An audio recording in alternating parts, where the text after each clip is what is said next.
The following podcast may contain spoilers, strong language, graphic violence, and nudity. Viewer discretion is advised. Tonight, hell freezes over. Four guys and a movie. Four guys and a movie. Donnie, Brian, Rob, and Joe reviewing movies for the show. Four guys and a movie. Hey everybody, welcome back to the 4 a.m. podcast, the podcast where everybody gets together and wonders, what the hell is Will's problem? I'm your host, Rob. Joining me are my friends, Brian?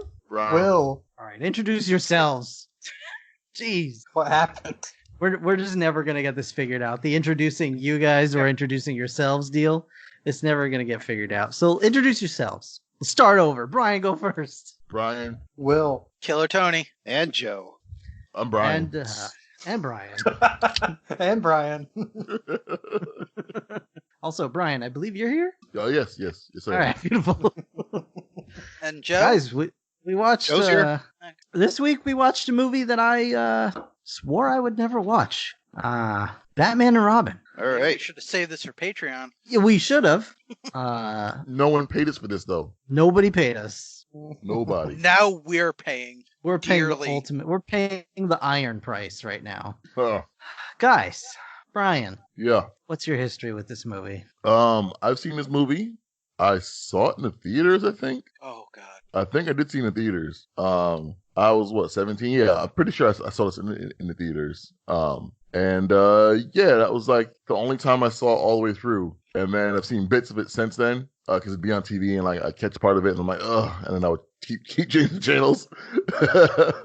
but yeah, this movie is it's a movie. Agree to disagree. Will, what's your history with this movie? So this movie came out right in the wheelhouse for me. It was 97, right? Yeah. Yep. Yeah, you were just so- born. Yeah, exactly. I was a baby. Little baboon. But Crawled your I way to the don't- theater and said, "One ticket, please." yes, I don't think I saw it Wait, in shit, you theaters, were but a baby. I was 6. Whoa. Yeah. A baby. So I don't believe I saw it in theaters, but I definitely had the VHS. And I watched it all the time. And as we were saying off air, I dressed up like the Chris O'Donnell Robin for Halloween that year. So I've tasked my mom in North Carolina to try to find the picture of that. So that'll be on the social media, hopefully. But yeah, like history wise, loved it. You know, obviously we all change. Joe. So I saw this once in the theater, and I remember for some reason thinking that it was better than Batman Forever, Okay. which I don't know why I did. And I told my sister that, and she went and saw that, and she was like, "What the hell are you talking about?" And I'm like, "I don't know." And She then slapped you. she slapped me a few times. That's okay. Yeah. Tony and I once swore up and down to my uncle and aunt that the Blair Witch Project was a good movie. Uh-huh. So, you know, everybody makes mistakes. Yeah. It happens, yeah. No, I mean, I'm glad I'm not the only defended person that that still before. thinks of that. Yeah. Now, I would say in my defense, I never told her it was a good movie. I just said it was better than Batman Forever, which, as we Fair. established like a few weeks ago, is still filth. Technically. Yeah. Tony? I did not see this in theaters. It was at this point we were no longer under the gaze of Batman being an awesome film series. We were quite upset with this movie, banned never to see it. And the only real relevance I had with it at the time was I remember watching the Mystery Science Theater Summer Blockbuster special where they made fun of the trailer. Oh, yeah. I Um, seem to remember that. Oh yeah, because like to this day I cannot see the scene of Batman They're flying they're down. docking? Yep. Yeah, Mr. okay. Freeze I not remember hearing now. that. And that's when I knew I wanted Riff Tracks before Riff Tracks was a thing. But yeah, like I saw this at some point later. I believe probably when I was working at the video rental place. But I don't even remember when I ended up seeing this filth. But yeah, it's upsetting. All right. I have a checkered past with this film. Because unlike Will, I was in high school when this movie came out. Um, I remember getting a pamphlet about this movie. I don't even remember where it was from.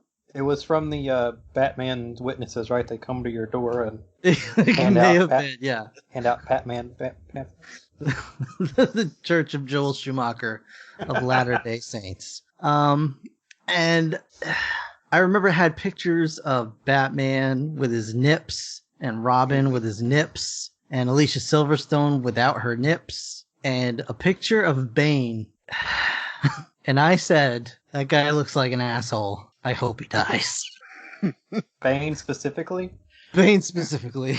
Tony, what happened shortly after that? If you want to leave it there, we'll cover it in the history. Hold on. Oh, God. But I think people can already get an idea where this is going. Yeah, I wished a man no. dead, and yeah. Yeah, but in fairness though, Rob, like half the men you met at that age, you just were like, that person looks like an asshole and I hope they die.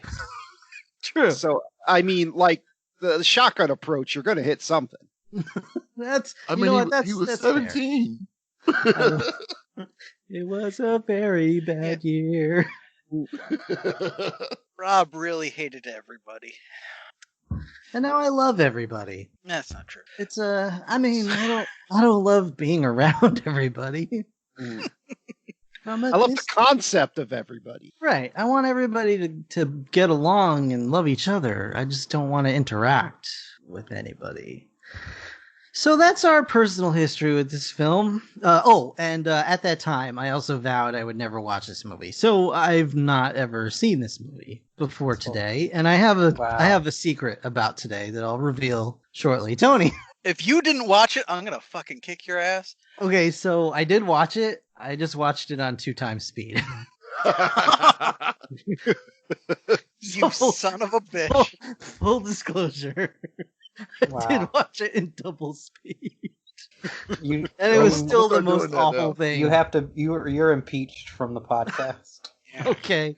We will deal with you later. All right. I'm impeached. I'll see you guys later. Brian, you got this, right? Bye. Get your ass back here. All right. So obviously we did Batman and Robin from 1997. Yeah. Directed by Joel Schumacher. I do want to mention its taglines: strength now, courage always, family above all, Batman and Robin. I don't know what the hell that means, but it also they had this one that really threw me was heroes, villains, triple threat. Did you say cripple threat? Triple threat. No, because I would believe that. But here's the thing: who are they? What's the triple threat? Well, you've got Poison Ivy and Mr. Freeze and Bane, and you've got Batman and Robin and what's her name? Well, Batman, Robin, and Batgirl, they're heroes. They shouldn't be the threat. The villains, Bane doesn't count. Did you watch the same movie I did? Well, all right. Well, anyway. So yeah, Joel Schumacher, who we already covered recently with he did Falling Down, Phantom of the Opera, number 23, whatever. Yeah, by the way, I take it back. I no longer accept his apology. Okay. Why is that? Because I watched Batman and Robin. Fair. in 2x speed. Honestly, we're getting ahead of things, but that was similar to my reaction. After doing all this research, I actually started to feel for him a little, and I went into it thinking, all right, I know it's not a good movie, but it's going to be competently made, and he's not such a bad guy. And yeah, by like 5 minutes in, I was like, nope, fuck this guy. Wrong. You're As wrong. I mentioned earlier, Sharon watched this movie with me, and she was like, this is worse than the Hallmark movies I watch. Oh, man. Correct. She is correct. And she wasn't even like talking. I mean, yes, also the dialogue, but she was talking about like the effects. She is correct. All right, so after what kind of effects does Hallmark movies have? Fake nuts. Fake snow and fake lead pipes? Yeah, fake snow. They rent horses, probably. Whoa. Let's not sell them out. They do often randomly throw in a ghost plot and shit. Yeah, but I'm sure they have to have like a green screen budget because all of their movies take place across mountainous vistas. Yeah. And they take place in Vermont. Oh, okay. New England, yeah. Yeah. All right. So after the success of Batman Forever, there began work on the sequel. They wanted to fast track things, get stuff going, hit while the iron's hot, as it were. And they set a targeted release date that they had to beat. So they brought back Joel Schumacher, of course, and Akiva Goldsman, who I believe we have mentioned before. Yeah, probably. They not having the best track record with Batman movies, at least among this group, but the studios liked them. But they said they put some pressure on them to make them, quote, more toyic. Whatever that. Yeah. Oh, it begins. Producer Peter McGregor Scott also resented the emphasis on marketing and everything, and he said, I feel if you let a filmmaker make a good movie, you'll sell toys anyway. What a crazy idea. So I believe that's what they did for the first two movies. Yes. I bought all that crap. Yep. Didn't buy any of these. But so Joe Schumacher began to work. He wanted to pay a bit more homage to the camp style of the 60s show and to Dick Sprang's work on the Batman. Wait, what? That's Dick his name. Sprang? Dick Sprang. It's like I'm sure Dick Joel Warlock. Schumacher wanted to pay homage to Dick Sprang. So they had to create Gotham City once again. I believe we mentioned before how it was medieval Neo-Tokyo, but this time being described as Gotham City is a World's Fair on ecstasy. Yeah, like at one point, I can see that. Maybe There's- Lilith Fair on ecstasy. there's giant, like bigger than the Statue of Liberty size statues, like just in the city with like Just roads cupping going around balls. them and shit. I'm Cupping like, what balls. the fuck? How'd you make that since the last movie? It looked Good like question. friggin' City from the Fifth Element. Like yeah, it was weird as fuck. it was so just way too vertical. Well, that's Bunch what of happened sense after offenders Superman in it. came in, you know?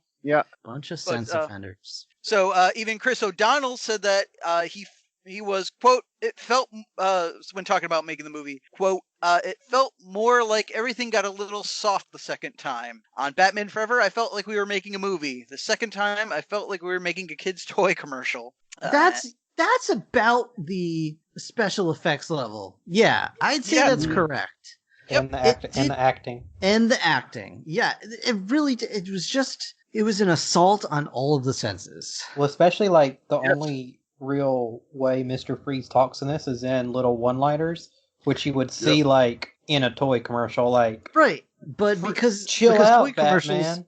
yeah, because toy commercials are only 30 seconds long, Yeah. you don't run into the problem where you're just saying the same thing over and over again. Tonight you freeze in hell. Mom, what does this commercial say? Yeah, I can't yet. All right, so also according to actor John Glover, Schumacher would sit on the crane with a megaphone and yell before each take, "Remember, everyone, this is a cartoon," which made it very hard to act like they were. It is a cartoon. Yeah. Who's John Yeah. Glover? He's the mad scientist that pushes right. into chemicals. I knew I Also- recognized. Hey, we saw him last in Gremlins 2, right? Yes. Yep. Also, want to know the sad Batman connection there as well? There's just nothing but sad connections here. He's the voice of the Riddler in the Batman the Animated Series. Oh, no! Yeah, Oh, He's Lionel Luthor in Smallville. that too. Lex Yes. is dead. oh no! And he's a good actor. But so then began what was known as the Batman curse. So it's not just you, Rob.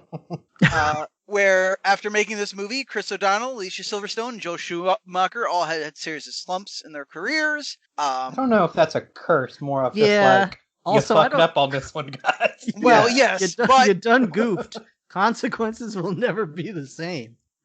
Batman creator Bob Kane died shortly after the movie's release. Good, Died fuck him. or He killed died. himself? Oh, wow. That's what he deserves after what he did to Bill Finger. Right. Yeah. I mean, that's you true. know, no, I would wish death on anyone, but fuck that guy. Also, we mentioned Bane. I'm jumping ahead a little. Originally, their first choice was going to be Kane Hodder to play Bane, which that would have been so much better. Oh, somebody big and intimidating? Oh, yeah, that sounds like a good idea. Not someone with the body type of my great aunt. Or me. Well, I mean, hold on, we'll get into that. But so yeah, because they wanted him to play Bane, who was a character created in 1993 to be intentionally to be the strongest and most intelligent foe Batman has ever faced. Yeah. They got, of course, Jeep Swinson, Nailed it. a Yep. stuntman who was suggested by another stuntman who worked on Batman and Robin. He was said that he was supposedly had the biggest biceps on record at the time, but he was a really sweet guy and a young family man. He also played the boulder in Indiana Jones. he also sadly died of heart failure at age 40, 2 months after the film's release. Yep. Steroids will do that. Sorry, everybody. Yeah. Batman also Yep. was a bit of an issue because obviously Val Kilmer didn't want to come back, and Joe Schumacher, as we mentioned last time, didn't like working with him, so they didn't want him back. So they thought of other options, including William Baldwin and David Duchovny. Dear God. Wait, Believe when it or did The not. Shadow come out?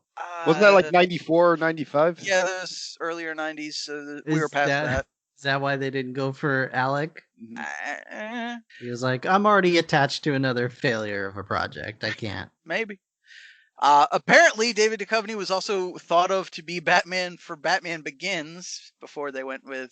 Really? David Duchovny. I can't That's see that what I at read. all.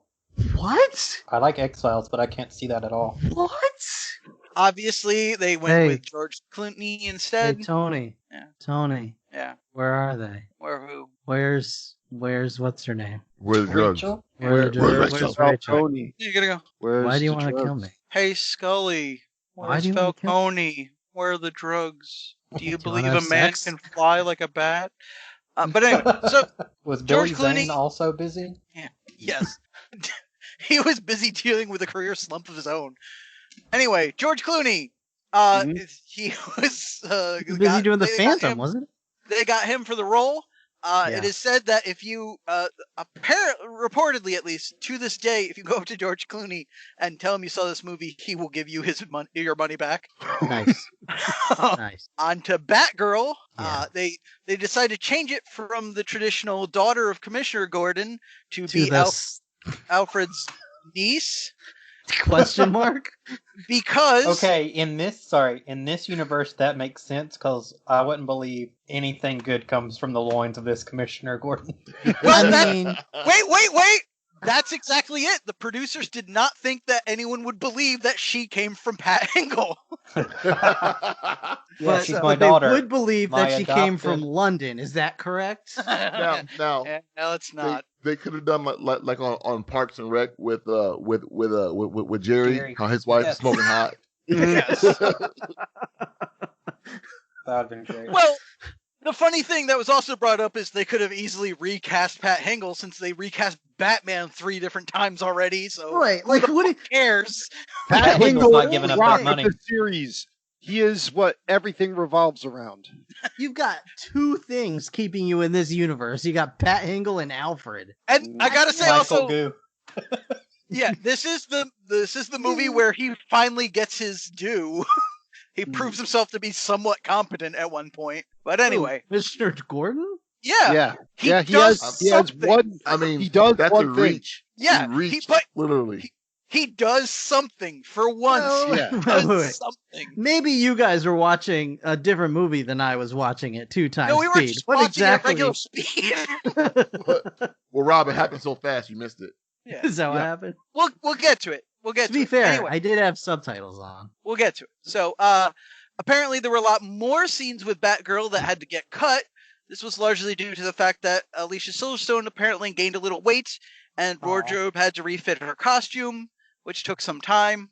Press got aware of this and began mocking her, saying she was too fat for the costume, and it became a whole frickin' thing of fat shaming. And apparently there was a nasty cartoon drawn of her. Gotta love America. That's what Val Kilmer was watching from the shadows, like, okay, just back away slowly. Mhm. I think Grabbing a if few we got sandwiches a from moment, craft can I services do- on the way out. I will send you the picture right here. Oh, Jesus. Yep. Wow. I mean, Really? I'd tap that. Yeah, I mean, I'm all right with that. You know? But anyway. So, Thick I thighs don't save understand. lives. Did anyone think she looked anything but totally just fine in this? Yeah. No, Well, I a lot mean- of lot She of looked people like had- she didn't want to be there, but so did everybody else. Yeah, I Yeah. mean, besides the dead eyes. I mean, Yeah. No, that was a big thing at the time because Really? this was long before it was like not cool to body shame. So they were totally just like, you fat ass, you Yeah. you're but 5 here's the pounds thing. overweight. Fuck you. She was the only Bat person not in skin tight vinyl clothing anyway. It showed Well- her for 5 seconds. The entire movie opens with just Batman and Robin's cock and balls and ass the whole Yeah. friggin' Yeah. Like- And they linger on it. For one thing, Batman got cakes, but He got what? But, He got but cakes. don't worry about it. Don't worry about it. Okay, I'm Um, not familiar with that. But like, Figure it out. like the movie opens so awful. I forgot So how weird. awful this movie opened. Like, Oh, was yeah. that It first opens 30 the same seconds. way as Batman Forever. Well, all right, we'll get to that when we It- get didn't to it- watch that. it's that one worse. with you guys, It's worse. remember? But hold on, Yeah. hold on. That's true. We're getting Hold ahead on. of ourselves. I got more for you guys. Come We're on. at the beginning. All right. We're so, not going through this whole movie piece by piece because it's too much. It's like you literally choke to death. No, but we're not even. No, at you're reviewing having to- the you're gonna movie have to yet. listen to Let's it all, fucking Rob. Let Tony finish his thing. Let me All right. finish. So now we're on Mr. Freeze. Originally, there were thoughts to get someone like Ed Harris, Patrick Stewart, or maybe Anthony Hopkins. Oh shit! Which- Somebody that speaks English? But oh my God, Ed Harris would have been Yeah, Ed Harris great. would totally Patrick pull it Stewart's off. just Okay, awesome. okay. But the dialogue's not going to change, guys. That's So, that was that's the Schwarzenegger thing. was the right pick. Yes. Well, here's the thing. Mm. That's when because Schumacher decided Mr. Freeze needed to be quote big and strong like he was chiseled out of a glacier. Yeah. Well, I'm pretty So- sure that's just what Joel Schumacher said about everything. So he changed his top picks to be Arnold Schwarzenegger number 1, number 2 Sylvester Stallone. Yeah. Want to guess number 3? I Hulk- would say Jean-Claude Van Damme. Hulk Hulk Hogan. Hogan. Oh, that would have been. Mwah. Let me Yeah. tell you something, brother. It's time to get real cold in here. I mean, why not? Why not Ventura? He was already in the friggin' movie. Well, he wasn't until Schwarzenegger got him the role. Anyway, Oh, so Schwarzenegger took this Oh. instead of reprising the role of Conan in Conan the Conqueror, which of course became Call the Conqueror, which I believe we've already covered. Yeah. Where Fucked he's- either way. Yeah, where he spent 6 hours in a makeup chair getting dyed blue and getting blue LEDs put in his mouth. Oh my God. None of you are here, so I blew myself. Yeah. I also kept thinking that through the whole movie. So, this was the first Batman movie to not be the highest grossing movie of the summer in which it was released. Because of negative receptions, believe it or not, this killed the initial DCU, which was going to then kick off with Tim Burton's Superman Lives, of course, with Nicolas Nick Cage Cage. as Superman. And then there was going to be a crossover with potentially George Clooney Batman and so on. This was also going to have a sequel to it called Batman Unchained.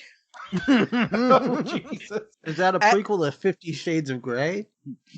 Yeah. No, and there was potentially going to be a Robin / Nightwing movie. Joe Schumacher at the time was begging the people at Warner Brothers to let him do another movie. He wanted to go back to the darker roots. Once again, as we mentioned in Batman Forever, he wanted to do Batman Year One. He was talking about casting Kurt Russell in the role of young Commissioner Gordon. So here's the thing, though. Like, we know Joel Schumacher can do those kinds of movies because he's done those kinds of movies. What kind of movies? Well, like Falling Down it's a much darker, yeah. it's not a cartoon. Yes. Oh, yeah, he's capable of it. Yeah. It's still weird as hell, but it wasn't a cartoon. Yes. Well, parts of it were, but Anyway, that didn't happen. But there was also talks for Batman Unchained was going to have the main villain be Scarecrow, who through use of his fear toxins would cause hallucinations to bring back people, other villains.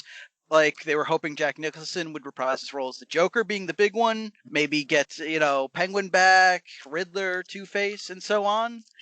It was also going to be Scarecrow, Jean-Claude Van Damme. Hold on. It was also going to have Harley Quinn as the Joker's daughter, and I don't know if I got this wrong or what, but it seems the Scarecrow already had a little appearance in this movie because they were going to bring back Coolio. Oh. Wow. Yeah. Scarecrewlio. And then finally, of course, Kevin Feige, president of Marvel Studios, claims that this is the most important comic book movie ever made because of its catastrophic failure. It In the forced way that major the comic core- book companies. Yeah, it forced major comic book companies and film studios to rethink how they present comic book movies based in media. So it was like the meteor that killed the dinosaurs that led to Yeah. the birth of humanity. Don't you mean the Ice Age, Will? Yeah. Yo, like, That's right. Ice Age. God damn it. Ray Romano, John Leguizamo, and Dennis Leary. Oh. So, I thought you were rapping for a minute there. yeah, I was. So, does anyone want to guess at the budget this movie? No. way No, too I much don't. money. I'm gonna say $200 million. Yeah, 150. Dang. I'm going to say 155. Fuck. I was going to do 150, Joe. I'm sorry. I'm not trying to lowball. All right. 125. Good call, Rob. It was 160. Okay. Oh, Sorry. Joe. Want to guess how much it made? 230. $200 million. 250. I'll lowball it with 100. Well done again, Rob. It was 238. Okay. Yeah. And I know they spent a ton of money marketing this. Oh, yeah. Oh, so much money. So much. Toys. So many toys. I mean, well, technically they spent $160 million marketing this thing because it's a goddamn commercial.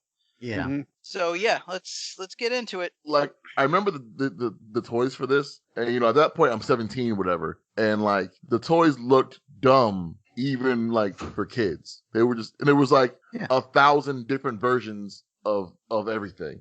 I mean, that's Yeah.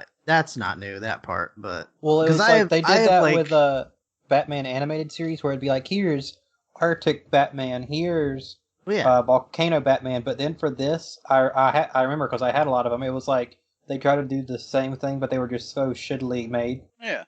Well, plus it doesn't help when you're like, you can get regular Batman and Arctic Batman, but unlike the animated series where we have like a traditional animated sculpt, we Correct. tried to make it look like George Clooney, but it just looks like a moldy potato. So God damn it, Grandma! I wanted Safari Batman. You got me Savannah Batman. oh, the store, Grandma. yeah, that also reminds me. I wanted to quickly give a mention to the fact that two different animated Batman series have taken shots at this movie since it coming out. Really? Yeah, I believe most of you already know the famous Batman the Animated Series where they were talking about the different possibilities of what Batman might be, where these three kids are, and they come across a boy working on a display window who's like, I hear he's got all these cool gadgets and tight rubber outfits, and his car can go up walls. And they go, sure, Joel. No, they And say, roll their eyes. shut up, Joel. They say, go to hell, Joel. They They're don't like, say. All right. How calm about down. you kill yourself? Okay. But, Okay, all right. Also, Yep. in Batman Brave and the Bold, at one point he encounters Batmite, who wants to, help him out and whatever.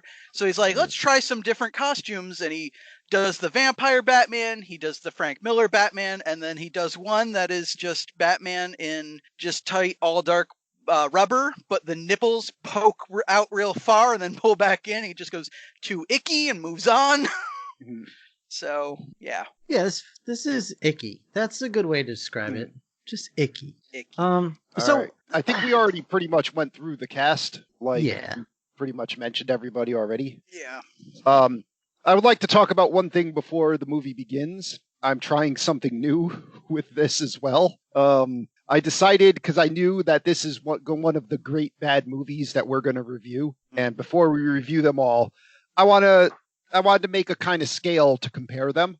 So what I decided was I would come up with an arbitrary figure that represents my morale at the beginning of this film, and then I would assign it, awards and demerits based on what's going on in the movie, and keep a running total of what my morale was, and see by the end of the film, how far down it would get.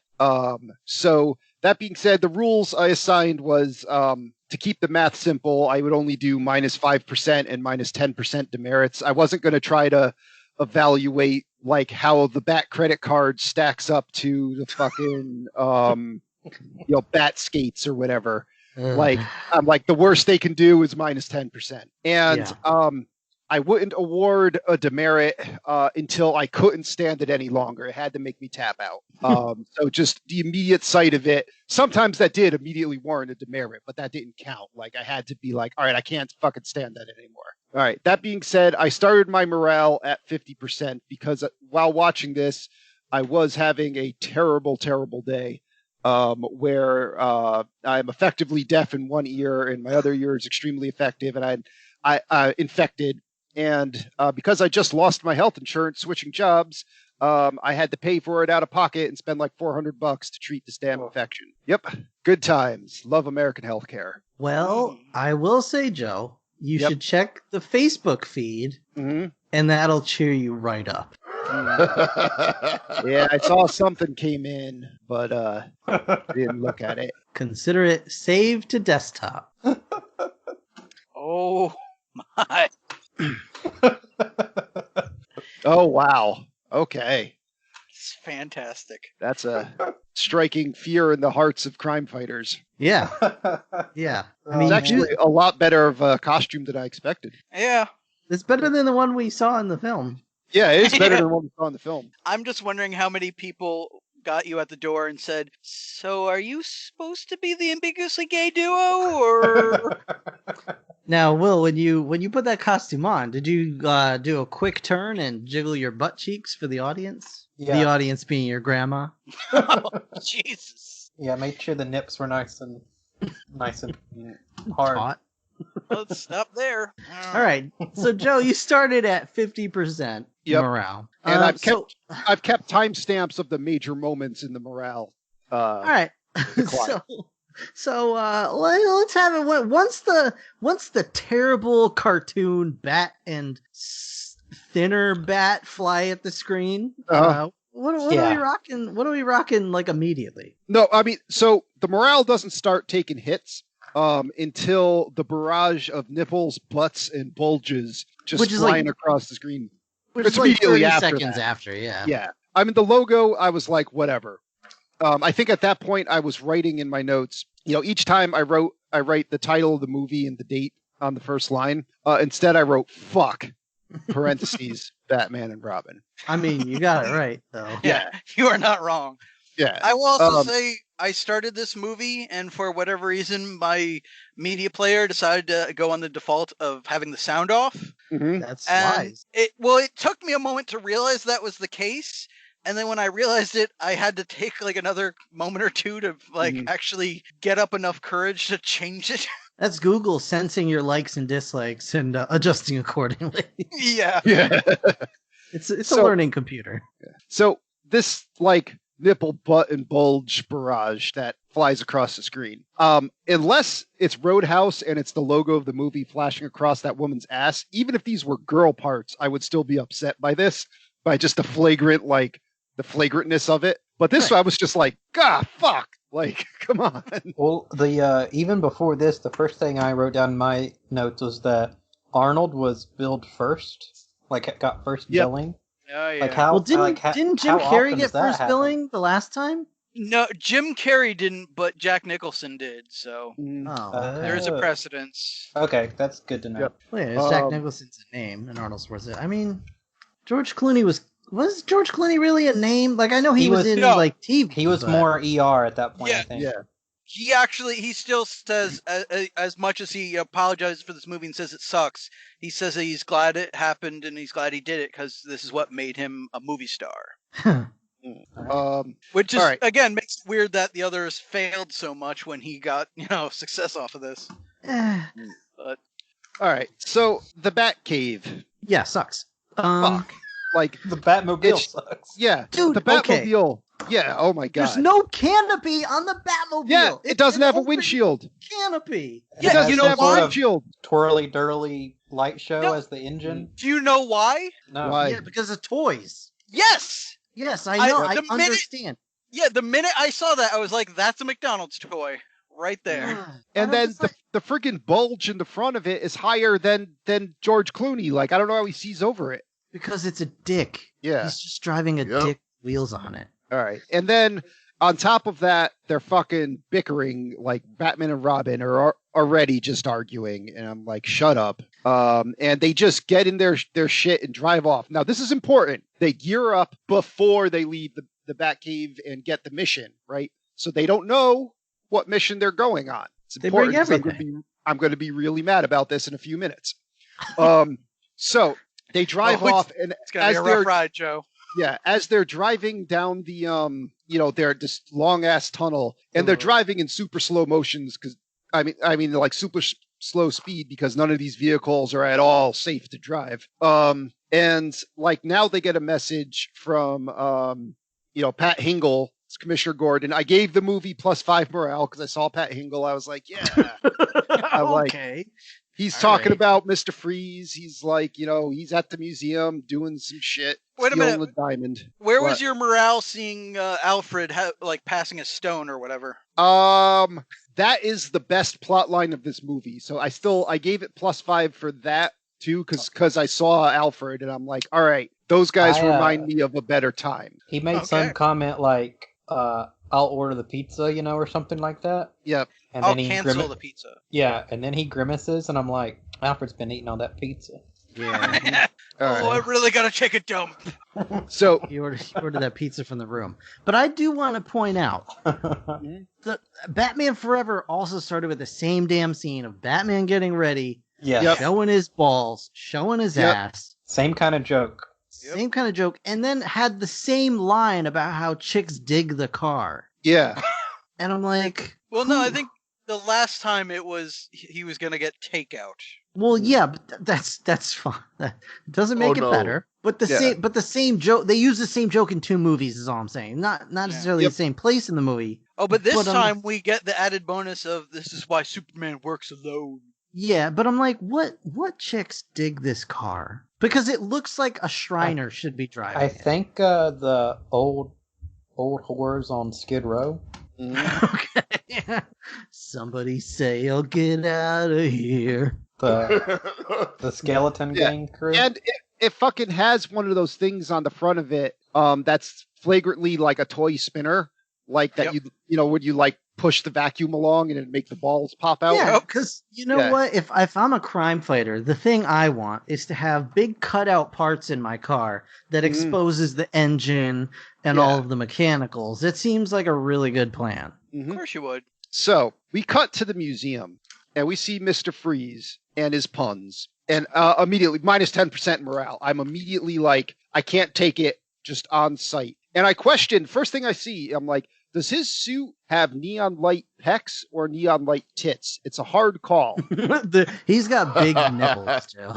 Yeah. Because from a front angle, I'm like, I don't know. I don't know what's happening there with Mr. Freeze. They're pecs with just giant nipples, So Batman saucers. shows up, fucking Flintstones this giant like brontosaurus thing, and comes over and like kicks the gun out of Mr. Freeze's hand. But Mr. Freeze deploys his ice skating bandits, Yeah. which are obviously on rollerblades. So Right. it was at this point where I had to switch my brain off and say, this is a cartoon. And when I Yep. look at it from the aspect of being a kid's cartoon, it wasn't as bad. See, here's my problem with that. I don't find this to be even a cartoon. This is that, like, when you go to whatever nearby stadium you have, when your parents don't have a lot of money, but they want to show you something good. So you see, like, the Batman stunt show on ice. And it's written by somebody who's, like, in their 50s doing what they think kids thinks is cool. That's what this is. Yeah. And that's where I'm like, nope, fuck it, I'm out. Well, here's Well, how it's I like the see Mighty it. Ducks were a big thing, so it's like kids love hockey. But it's also, this came out around the time when we had Batman the Animated Series. So I was already a fan of Mr. Freeze. And Right. when I saw the animated series, I became a huge fan of it. I loved Mr. Freeze because that was one of my favorite episodes and he was so cool.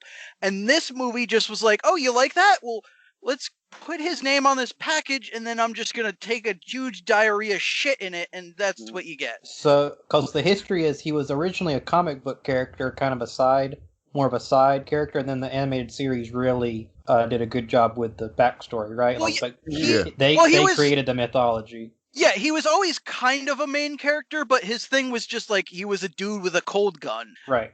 In Batman the Animated Series, they got into the, cryogenically frozen, and he didn't just have the suit because he was around cold stuff. He needed the suit because he needed to be kept cold, and that's where he got his strength from, and all this other stuff. And the wife. And the wife, yeah. the sad backstory of the wife, and All right, so I also Thank had you, to Paul put on Dini. my nerd hat here for a second, cause the outside of the building says it's the Museum of Art, Yep. but this is clearly a natural history museum. Yes, it is. Wow. Yep. Oh, that's the least of our problems right now. Yeah. I know, but it was just like, No, that's a good point. Yeah. it's it's just like, once you start examining literally everything in this movie is shit. Yeah. Well, So- the art was all the giant statues of men with the impeccable pecs, Yeah. So I have the flaw of I can't accept the movie for what it is if it's not being what I want it to be. Unless the movie is of a sufficient artistic strength that it can change my perception of what I want. Oh, this is perfect then. Yeah. So in this case, I'm like, even if it's a cartoon, like I don't want my Batman to be that. And when they deploy the fucking bat skates to skate on the ice, which there's no way they knew they needed, Right. I fucking lost it. I remember in the theater just being like, fuck you, movie. Bat ice skates. They click their heels together and they're skating around. It would have been better if they didn't click their heels together. They had to like click each other's heels together. Like, It would have been better if you just took them from the fucking other guys or something like that. Like, I don't, or if he had something on his belt that he clicked on. I don't yeah, get, you had to like I don't know. detach it from. Yeah. Yeah. Anyway. I view this movie as, because I am a person that can shut my brain off, and I have my brain shut off most of the time these days. Yep.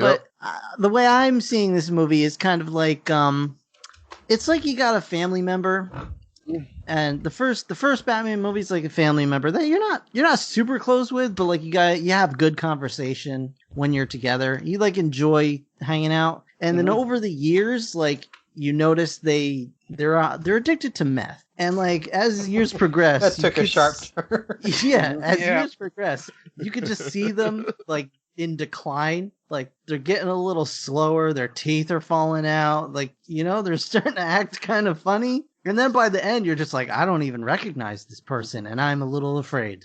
See, that's a problem. I have almost the same reaction to it, which is what makes it worse for me, because I'm like, this is someone I care about, and I'm watching them collapse. Yeah, Yeah. like Opposed- As opposed to when you come in fresh and it's just like, well, this is garbage, but I don't know who this person is. yeah, I think I could accept it as a cartoon if like the first movie were like this. Oh yeah, If it were just dumb all the way through, I'd be like, not to compare the two, but like the Transformers movies, they're terrible, but they're consistently terrible. Yeah. There's not like a super good one, You and know then what they you're start getting getting into. bad. Yeah. I'll disagree a little there, but I will say this is why I'm able to give more credit to like the Sam Raimi Spider-Man, where that's a little corny, but it's kind of always what they were doing, and I'm like, all right, that's fine. Yeah, they struck a balance, and I'm sure he Yeah. used this movie as a reference. Mhm. You got to know the line. Oh. This is what's past the line. And Batman that's the Forever was the line. That's the other problem. I know the lines. I've watched Batman the Animated Series so much, especially A Heart of Ice, that I could quote so many of those lines. So every time I'm hearing, like, everybody chill, and like that dumb shit, and I'm thinking of great lines like, yes, that would move me to tears if I still had tears left to shed, Yeah. and I'm like, what a difference. Well, here's the funny thing. Batman the Animated Series. So I just looked it up. Heart of Ice, that episode, Yeah. aired in 1992. Yep. Years before this came out. Years before Batman Forever came out. Yep. And was wildly popular. Yep. So why would they deviate from what was wildly popular? And the answer is just to sell toys. Yep. Here it is. Yes. Yeah. Because Arnold can sell a toy better than he can sell dialogue. Turbo Man. Well, yeah, it's also the thing of if if you're marketing, essentially the people that watch it at that point are a little older, and if you are marketing for like teenagers and up, they'll come and see the movie, but they don't come as often. There aren't as many of them. But if you get kids, one kid, he's going to drag his whole family of like 6 there. They're going to buy popcorn. They're going to want the t-shirts. They're going to want the shoes. They're going to, Oh, I think I did have some Batman and Robin shoes. I'll see bet. what I Oh, mean? man. Velcro. So- They were Velcro. So Mr. Freeze I steals didn't know how to tie my shoes. a giant diamond from the Yep. museum. Oh, And yeah. yeah, and he is like, just two things I have to point out that are consistent throughout the whole movie that need to be made aware of. The entire time he is spouting insufferable puns, absolutely awful, and the wire work for every single person in every single fight is consistently abysmal. Like Oh, they it's are so they're bad. holding a wire and then being moved by obvious other wires somewhere else in a way that makes no sense. Mm-hmm. And it is the laziest wire work I have ever seen. Yo, I- the fight teams are lazy. Like everything's lazy. Or lazy, yeah. Yeah. So, all right, yeah. Freeze gets his diamond, and what does he do with it, Rob? I Puts don't it up his ass, I remember. think? Does he just Gets- shove it in his little No, chest? He He gets in gets- his little car. Oh Yep. jeez. The And car he that looks drives like a five- cum shot, right? He Which drives he drives 5 feet, 5 feet. Yeah, that's Yeah. what happens, Tony. and then it opens up to reveal a rocket, like you Mhm. do. Oh Like you God. did. Fires through the God. ceiling. Guys, I'm sorry. There's been a lot that's happened between the time I watched this movie and the Yeah. time we recorded. No, it's understandable. But But yeah, and also, I hit my head so hard against the wall Yeah. that I kind of forgot this part. Wow. Fucking excusable. He's just flying away on a rocket, which his whole plan is to just jump out of. Yeah. No, he was Not trying only- to trap Batman. Yeah, I get, because not only does he do all this and then just jumps out of it later, but he then lands to where he gets into essentially the same exact car that turned into a rocket he fired out of Yeah. a minute ago. all right. So he's like, Robin's clinging to the outside of the rocket. Batman's kind of fallen down into its innards, and Mr. Freeze is manning the controls, and he's kind of caressing and grinding on him, and he's like, "Oh, yes." And then fucking, Batman freezes. Mr. Freeze freezes Batman to the inside of the rocket, and then she jumps out the side of it, and he's just like, "See you later, Batman." He's got his diamond. He's got got wings. wings. Little stupid winglings that are letting him fly. I think I had that somehow. toy also. So Mr. fucking. Freeze with stupid winglings. Mhm, Why isn't that more of a thing if you have that? Because, damn. mhm. Well, no, he loses them in this scene. Like, I think they're It kinda actually looks like- destroyed from his suit. And I think it's more of a Buzz Lightyear scenario where he's not flying, he's falling with style He's just Yeah. falling gracefully. because there's no real propulsion. But the our heroes. They Ah. plant their bat bomb to destroy the rocket because they don't want it crashing down into Gotham. Right. And they have a unique solution for how they're going to escape this predicament. Ugh. Yeah. surfing. Um, And by unique, you mean the most. How many times Well- did it happen in Power Rangers at this point? I don't think Definitely it's happened episodes in- were happened in there? Power Rangers. Definitely happened in the Power Rangers movie. The power, they at least had parachutes. Yeah. Probably. Maybe. So Anyway, I can't say. I'm trying to say it, but I feel the bile in my stomach coming up. So somebody else. at this point, 12 minutes and 9 seconds into the film, morale has reached zero. They jump out the sides of this rocket on the rocket's hatches, which they are riding as little surfboards. It's they unconscionable. So Mr. Freeze grabbed the diamond out of his hand, and Robin surfs down the side of a building and yells, "Cowabunga," Yep. because the 90s. Ninja Turtles. I mean, yeah. It's okay, Listeners, just let it out. listeners, if you could see our faces right now, and just the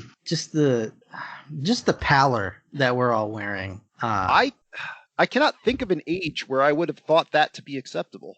Like, if Yeah. it were the Teenage Mutant Ninja Turtles, that gets a pass. It's one of those where you're sitting and watching and you roll your eyes and you're like, oh my god, this is so cheesy. But it's the Ninja Turtles, and that's just what they do. Yeah. So you're like, okay, this is But that's the thing. Batman? Yeah, that would be the This- thing that even if the Ninja Turtles did, I'd be like, that's a little lame, but whatever. But as for Batman, I'm like, no, just no.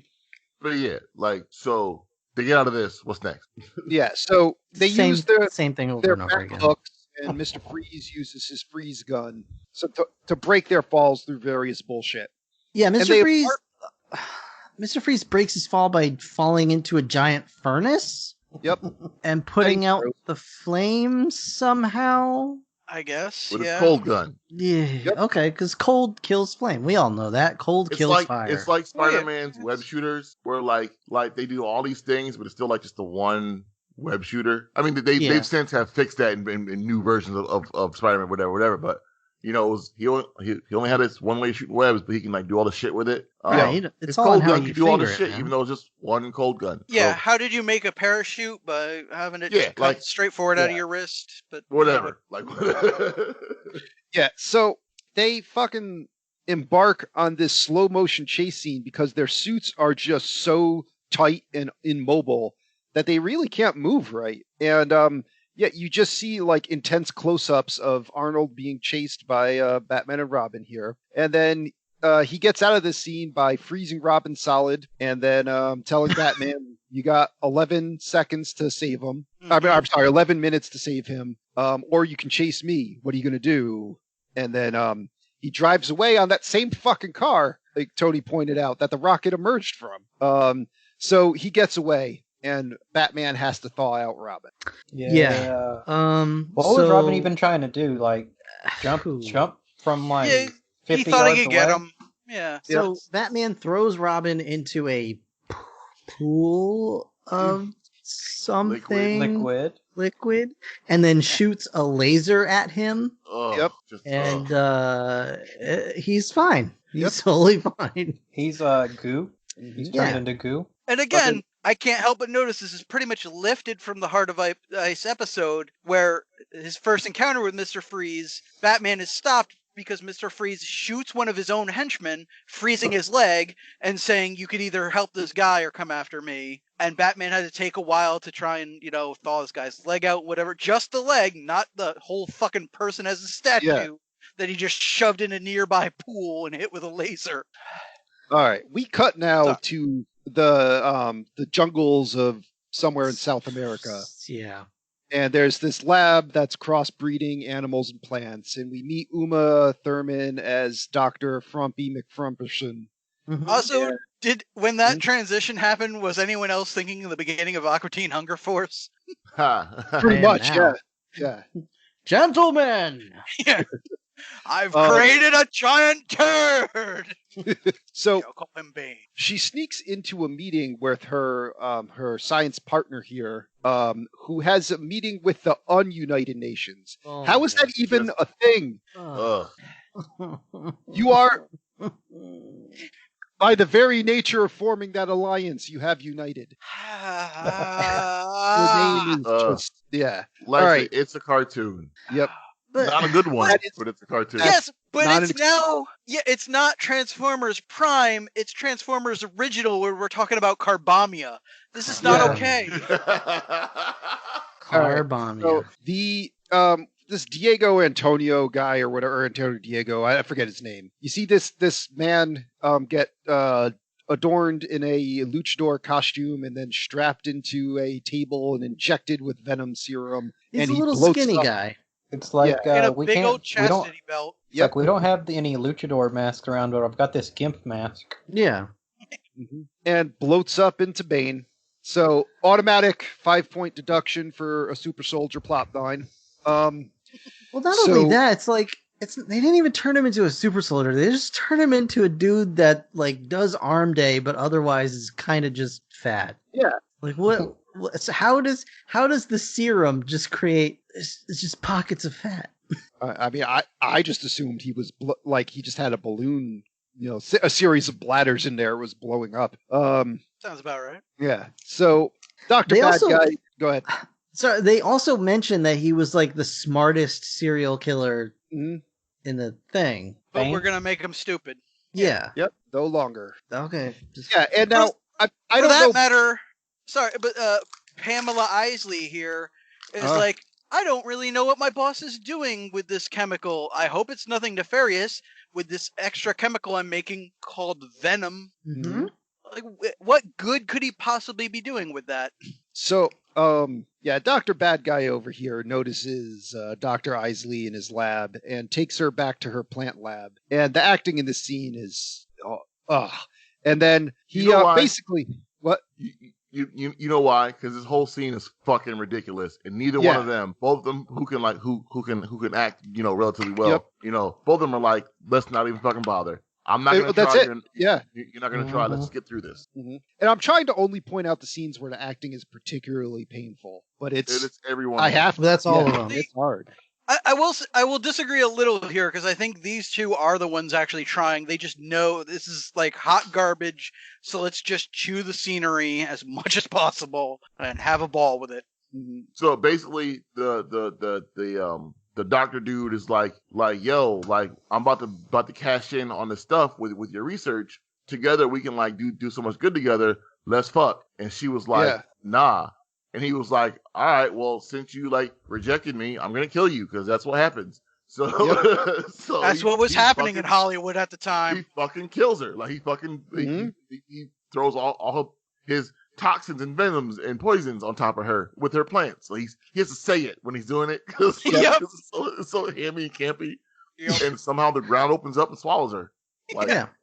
Yeah, I love that he's just cool with like this sinkhole that just takes her in. Like, yeah, it's part of my lab now. Whatever. Feed me, Seymour. Also in the middle of a sales pitch to the Ununited Nations, so he's like, I got to deal with. So we come back to the Batcave for some exposition on Mr. Freeze, McGregor syndrome. And we see that Alfred is also down with the sickness, but he's hiding it. You mothers get up. And then, Chris O'Donnell and George Clooney have another argument, and they're both phoning it in. And there's a conversation with Alfred and Bruce about trusting Robin, and Bruce has a family flashback to Alfred being there. These flashbacks are so stupid. Like, there's no point to them. They lead nowhere. They don't add anything to anything. Mm-hmm. It's just Bruce. Oh! All of a sudden he sees. Oh, it's me as a little kid, and I just fall on my ass in the middle of the hallway. Mm-hmm. It's just there so later on when he gets accused of having Alfred be like a slave to him, he can be like, yeah, no, he's really like family, and you'll believe it. Yeah, okay. All right, so now we got to check up on our villains. Back at the evil jungle lab. You see Poison Ivy, like Birth of Venus style, pops out of the ground. And fucking Dr. Evil here is like, oh, I got to hit that. And she's like, I got aloe for blood. I got chlorophyll for skin. And I got poison for lips. Kisses him and kills him. Now, mind you, she's doing the same acting that in Parks and Rec April did when she was playing Janet Snakehole. Yes.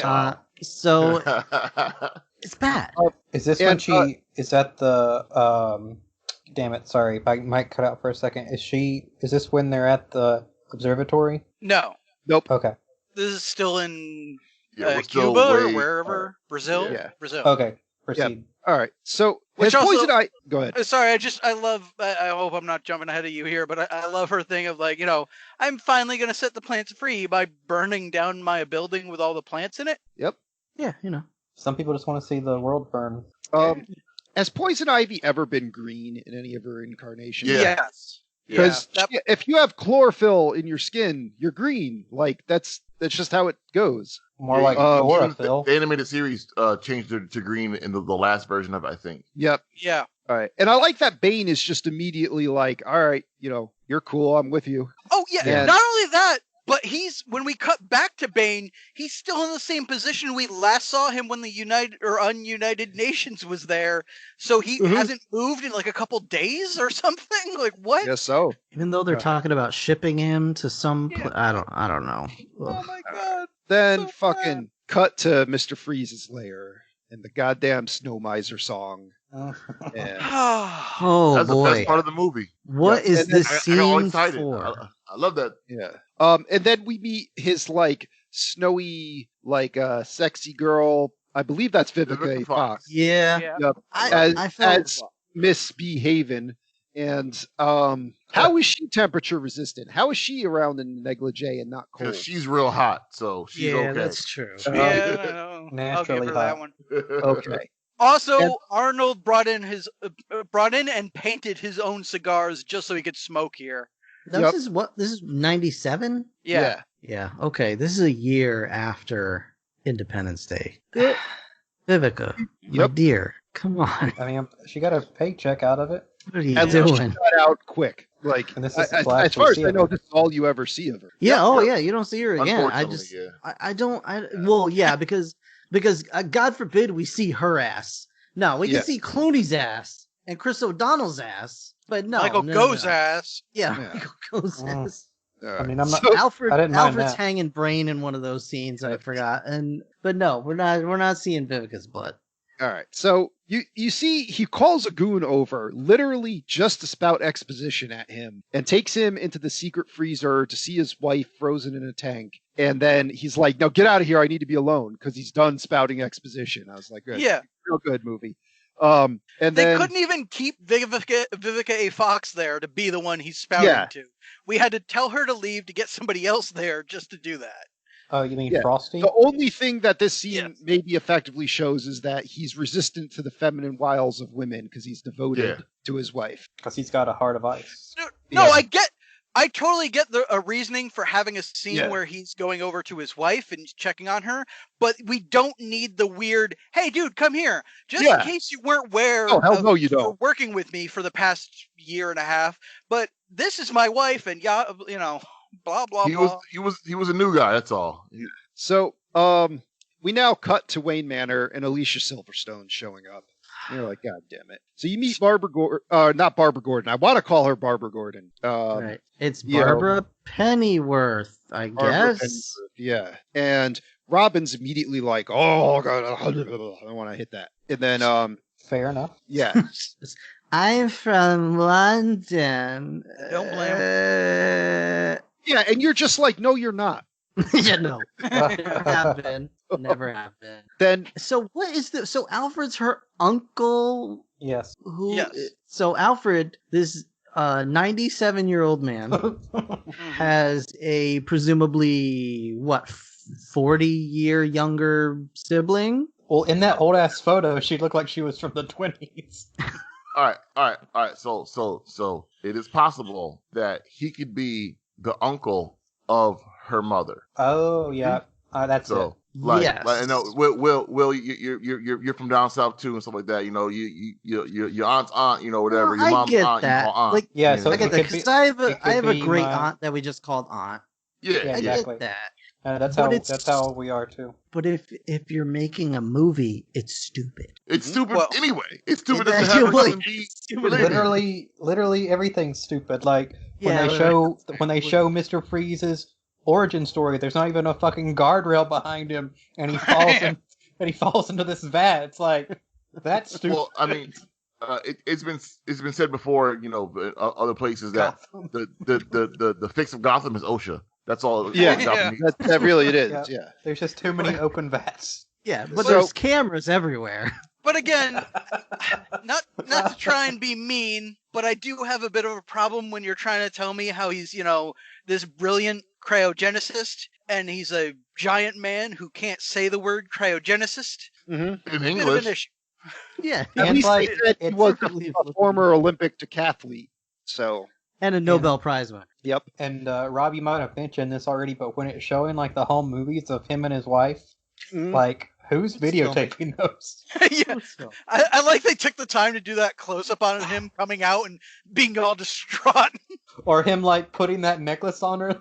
Like, Yeah. who's filming? It was like on a balcony. Who's? No, it was like there was a two-way mirror with a camera behind the mirror. It's Well, the same we all- person that took that picture of Bane and Poison Ivy immediately getting off the plane, Yeah, no, where it's like you're clearly like standing right in front of them. well, So, we've already discussed this. It was Groundskeeper Willie. Yeah. and these So anyway, these two human beings also did the Sonic the Hedgehog wearing a trench coat shtick. hmm Yo, So- we got a lot of movie to go Yeah. through still. we cut now to Barbara tucks Alfred in, then she sneaks Oh, out yeah. of the house, and steals a motorcycle. Then we Which cut I to don't know Gotham. How? Wait. If I can just Ryan, I interject- mean, in the last movie, like Jim Carrey just Yeah. friggin' walks into the Batcave, Yeah. and it says "intruder alert" and turns all the lights on for At him. the best of He time, also Alfred is drives. securing He also shit. drives up to the gate with his little beret. Mhm. Yeah, at least this time around, Alfred has recorded a message to Yep. greet the person breaking in. Yeah, But, his Max Headroom message. I also want Uh, to bring up when she first shows up, there's some discussion of her staying there or whatever, and she's like, "Oh, I couldn't possibly, but I will." And then Yep.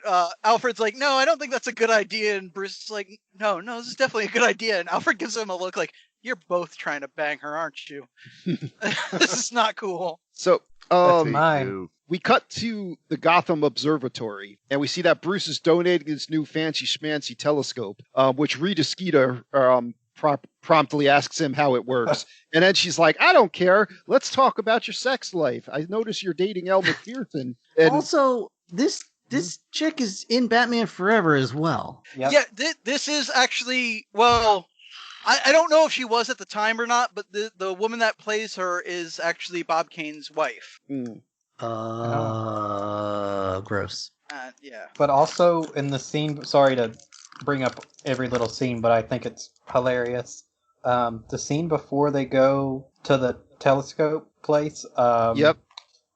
Poison Ivy makes a point of putting on a blonde wig, Mm-hmm. Mhm. but then in the very next scene, she's not wearing it. Right. Yeah, I don't know. You know. Oh, also in this scene, sorry, I gotta. This is a okay. quote. One of the scientists says, again, I'm quoting here, "From here you'll be able to see the sky from anywhere on Earth." Mhm. I mean, The fuck? Does you know, any if of you're, that if you're So- underground, So that actually makes sense because How? How? you because we're on this side of the planet, we can't see the night sky for like Australia because where we are now. You So, wouldn't be like, able to see the stars on that side of the skyline. Yeah. So this array lets them see. Oh, let's- I it see makes what it- you're saying. Yeah, it takes He the vision. didn't word like, it very off Earth. well. Yeah, He Gotcha. definitely could have worded it better. Yeah, I think 'cause we I'm actually like, do. We're actually working on a current satellite telescope Yeah. array right now that does that. Okay. Better watch Yeah, out I for was Mr. just- Freeze. I guess it's because the rest of the movie was so incredibly stupid, but I'm like, first of all, you can already see the sky from anywhere, and secondly, from here you can see it anywhere on Earth. No, you can only see it from here. If it's here, Mhm. yeah, all right. All right. Okay. So fucking Bruce Wayne then has a run-in with Dr. Isaacs, Poison Ivy in her human form. She gives him a proposal about like, all right, I got an idea. How about you let everyone die and the plants retake the Earth? It's called the Green New Deal. Yeah. Yo, her he's plan like- was so dope until she said that. Like, Yeah. Yeah, she was on the moral high ground for like a second and then just fell right off of it. Then fucking he's like, I don't think I'm going to do that. He's like, I think I'm going to go auction off this giant ass diamond. So you could come by for that. And he gives her an invitation. And now we cut to Mr. Freeze watching his wedding video. And he finds out from one of his goons about the auction at this rainforest ball. So now the trap is set. So they're like, we're going to put this diamond, Mr. Freeze. He loves his ices. He's going to come and, take the diamond. And, then Robin and Batman, who will just be standing there in plain sight, will take care of him. Good plan, great plan. yeah, why were they there in full costume? Like, it should have been Bruce Wayne. Yeah, I mean, I don't Well, know. didn't at one you point- see well- the invitation? Yeah, That At, was- what? at just- one, go ahead. It was just All all black with like 2 lines on it. Ball, special guest, Batman and Robin. That is the thing. They are essentially celebrities at this point, so it's a big get for them to come there. I guess is the deal. Mhm. I forgot. okay. what- At one point, the MC, she's like, "We got these diamonds straight from Bruce Wayne," and she motions to Batman. Yeah. She says Yeah. Bruce Wayne. All right. So we're straight up just auctioning people at this ball. All right, like you do, Eh, what's that? people do that. Mm-hmm. And then some Yetis show up, and The missing link. Poison Ivy does a little striptease out of the Yeti costume to reveal herself. Puts the Reveal her charm I head. want to spell. know. What's I want that? to know who approved the theme of this fucking ball. Yeah. The Joel dancers Schumacher. and the colors Problematic. and all. Mhm. I mean, holy Joel shit. Schumacher. Mhm. Yeah. How can we offend people that we've never seen before? Let's just put it in a. Yeah. I think he was like, I remember we insulted a few people in the last movie with that whole carnival circus theme we had going on. Let's amp that up. Mhm. We pissed off midgets in the last one, so let's piss off people from South America. So, Just wild. a bidding war erupts over Poison Ivy, which Batman will win by pulling out the Bat credit card. Son of a At this bitch. point, morale is at negative 50%. Well, is past negative 50%. I am 100% worse from where I've started. And the fight, the bidding war, is broken up by Mr. Freeze showing up to steal the diamond. And in this fight where he's trying to get the diamond, there's these fucking cartoon slip sounds for no reason. Yo, the rest of the movie, they pop up the whole rest of the movie. Oh Yeah. yeah, it's throughout the whole thing. What the fuck? And I know he's trying to make a cartoon, but like seriously, what does that add? And then So what? no, I'm sorry. You could elaborate on that? What I don't get for the scene is Poison Ivy. Why? She blows this pheromone out that gets everyone in the room to be enraptured by her and all that kind of bullshit. And she hits Batman and Robin with them, and they're both all about her and stuff like that. But Batman kind of shakes it off, and they never explain how he does it. Mm-hmm. Well, Never, I mean, the whole movie, not once. Because he's not into dude or ladies. Yeah. Yeah. Well, So at one point, Mr. Freeze grabs a vine, just holds onto it, and physically jumps from where he is to the stage where the diamonds are. oh yeah, no, Yep. it's great. It's great. You're like, all right, that's how you swing on vines? Okay. And he just grabs the diamond from Poison Ivy, and he's immune to her charms because he's too cold-blooded. And He also has a helmet on. I mean, that's gotta Yep. be. And whatchamacallit, he gets in his car and drives off, and Batman and Robin give chase. And fuck, this chase down the statue's hand. Ugh, it just Yeah. fucking ugh. He disables the Robin cycle for like no reason. Batman does. Yeah, because he believes that Robin can't make the jump. And then he makes the jump in the fucking Batmobile, which Mr. Freeze ices the Batmobile in midair. So he's like, all right, well, that takes care of that problem, I guess. Not noticing that Batman ejects and just beats Freeze somehow. And, Which is easy because he doesn't have a canopy on his car. yeah, takes him to Arkham, I guess, and then goes home to bicker more with Robin. Also, prior to this chase scene, I believe this is where he freezes a bunch of people, and before Batman runs out, he's just like, Commissioner, you have 11 minutes to unfreeze these people. At which point, I'm like, fucking Pat Hingle has to save all these people with nothing? Yeah, Like, they are dead. he's just like, I'll start rubbing up on him. I created a surprising amount of friction with my thighs. My I'm just mustache. picturing a little while later when Batman returns and Pat Hingle's next to one of the guys with his tongue stuck to him, like, I tried my best! I did! Better get to grinding. Fuck. So, we see Alfred is making a message to his brother. And then Barbara's like, all right, I'm going to sneak out again, but Robin's on to her.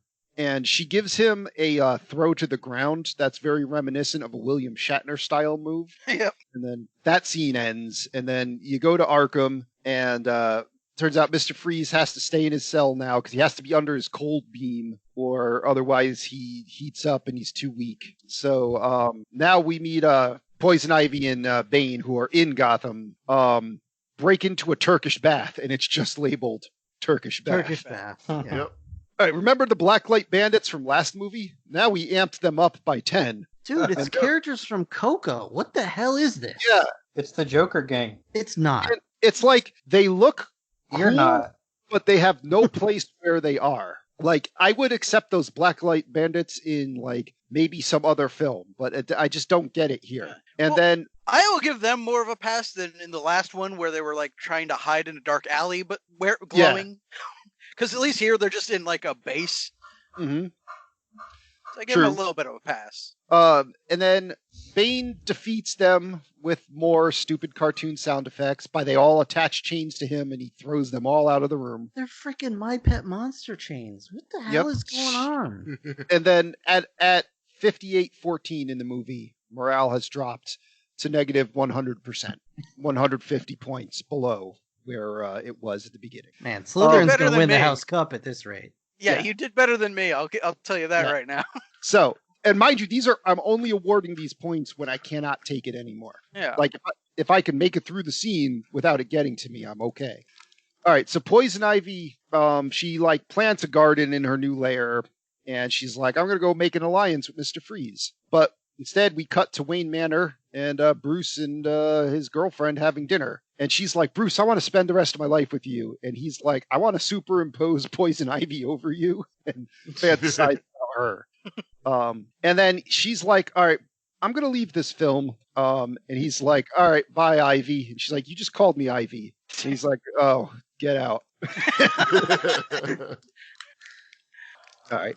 And Robin, just to touch on all the other tropes that are, usually show up in these, Robin is enhancing a photo of Poison Ivy. I will say the pixelation doesn't seem to get any better when he enhances it. It does just look like they blow up the picture. Whoa. To be fair, that's because that's the only effects budget they had. Yep. All right. But his imminent JO session is interrupted by Barbara stealing another bike. So he's like, I'm going to follow her this time. I'm going to go to the bike rally that's being attended by like the Clockwork Orange Droogs and the Kabuki guys and Coolio. Yeah. And I think Master Blaster was there. Master Blaster. Seriously, there was like a little kid in like a gimp outfit on a leash. What the hell? Tony, at this point, had Batman Beyond come out yet? I believe it had.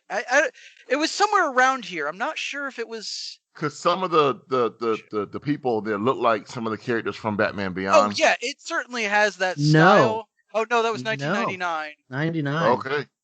So, But it fits in Batman Beyond because that's the whole world that they're in. Yeah, but not all at once. Like, not all of these people would not be hanging out together. Well, that too, yeah. and if you're going with it's a kid's movie as your reasoning for doing a lot of things, why the hell are the Droogs from A Clockwork Orange in there? Like that, like putting that symbolism in there, like that's only there for a second, but like I wouldn't want to put that idea in the kids' heads.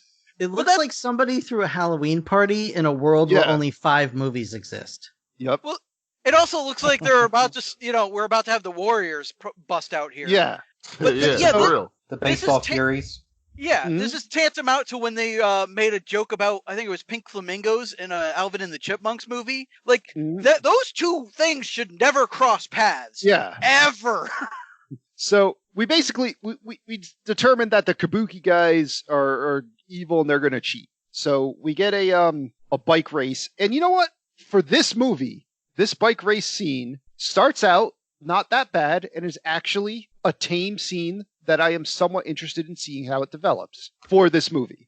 And then the bad guy has his goons throw casks of what I can only describe as balefire.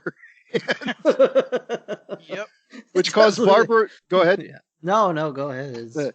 It causes Barbara and Robin to slide off of their bikes and slide off the edge of the bridge and get in a position where Robin's holding Barbara and he's holding on to one piece of steel rebar with his foot. And they just somehow get out of that and come back to the garage. And you find out that Barbara thinks that Alfred is being kept in servitude. And she tells Robin that Alfred's sick. And then Bruce shows up. It's like, no, he's dying. He's not sick. He loves Fuck that making guy. sandwiches. He's totally sick, dude. So now we cut to Arkham for some more bullshit. So Mr. Freeze is being visited by Poison Ivy, and she kills the guards with her kisses. And meanwhile, Bane breaks into the movie prop room, where, of course, there's a Riddler and Two-Face costume, and probably some other references in there that I didn't get. Probably not, because actually from what I read, originally this was supposed to be a scene where they run through the halls of Arkham, and they were hoping to get, like other references, either get other people back as some of the villains, or get other people to potentially play, like a Mad Hatter or something, but I guess budget ran out, spent too much money on glow paint, so we just took old costumes and hung them up. So Bane goes on a supermarket sweepstakes kind of rampage through Arkham with a shopping cart, and he gets to their cell, and which they break through the wall by freezing the pipes. So And like, then they here's some bullshit. Hmm? Like, he flat out says, "I don't have enough energy and enough fuel in my suit. You know, I need to go get my diamonds." But he had enough to fucking freeze the pipes through a fucking water Yeah. fountain so far into the wall explodes. It makes no fucking sense. Like, I'm so confused. Yeah. Everything's just They- fucking confusing. They It just is. jump. Like, they just jump out through this, like, hundreds of foot fall. They're fine. Whatever. Yeah, like, how the fuck do they fucking live? Yeah. Batman and Robin learn of Freeze's escape, and they go to Freeze's lair. And at Freeze's lair, they're looking at the photo of Poison Ivy and Bane getting off the plane. And then they find out about Freeze's wife and that he's cured the early stages of McGregor syndrome. But then shit gets south pretty quick when Poison Ivy shows up and starts throwing her seductive spores all over the place.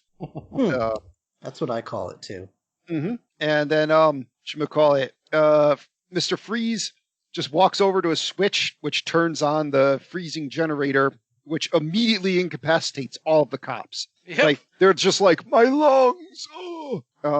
He And turned the air conditioning on. We're screwed. now we get a fight of Bane and Poison Ivy versus Batman and Robin. Just more just shitty It's, choreography, mhm. shitty, just lazy. Mm-hmm. Poison Ivy is playing Batman and Robin against each other. Commissioner Gordon, this actually earns 5 points. He runs over and turns the switch off that is activating the freezer and actually saves some of the cops' lives. Yep. Like, go Commissioner Gordon. Yeah, it's the most he's done in 4 movies. So Batman and Robin start physically fighting over Poison Ivy, which immediately results with Robin getting creamed in some pistachio. And Or was More it ways mint than chip? one. yep. I mean, I thought it was mint chip. Oh, could have been mint chip. definitely Yeah. gets. I mean, you know, he Mhm. probably got creamed a couple of times. So Robin's like, I'm going solo. And Poison Ivy's like, I'm murdering Freeze's wife just to be a bitch. Yep. Back at the Turkish bath, she's like, oh, Batman killed your wife. And he's like, all right, I'm going to get my big ass laser to get all these diamonds. And first we're going to freeze Gotham, then the world. Like, and she's like, all right, go ahead. I appreciate they've been putting wedges between Batman and Robin, like Mhm. been hitting throughout the whole movie, whatever. And I appreciate them using like this to be a bigger, wedge between them. But like literally, Dick doesn't go anywhere. Yeah. He lives in the house. Hmm.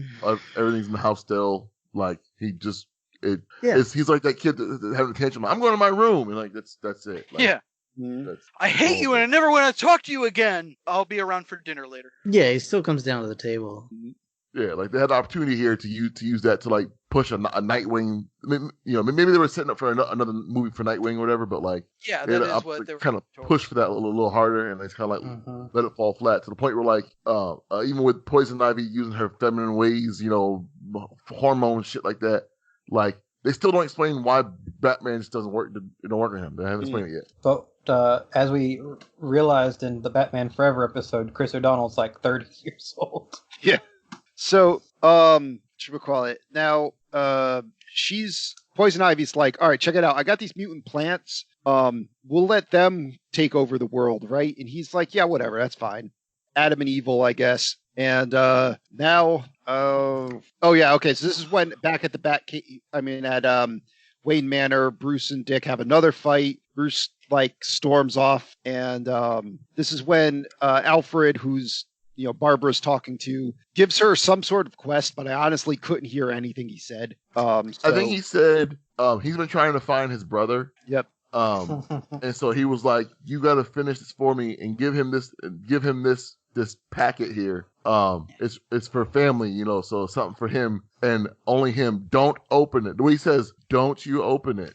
Like, Yes. I thought he said Please don't open Master Bruce loves mayonnaise on his turkey sandwiches. I mean, that's No, probably true. Like, I believe Yes. I believe what he really says is there is another. And then he just disappeared. Yeah. Yep. So But he's got to come back and sweep his own dust up. Yes. So we cut to the dedication of the observatory with the telescope, and Poison Ivy has a tragic encounter with Commissioner Gordon, hitting him with the seduce spell, gets the keys. She's gonna kill him, and she's like, you're too old to kiss. And he's like, oh, no, I'm not.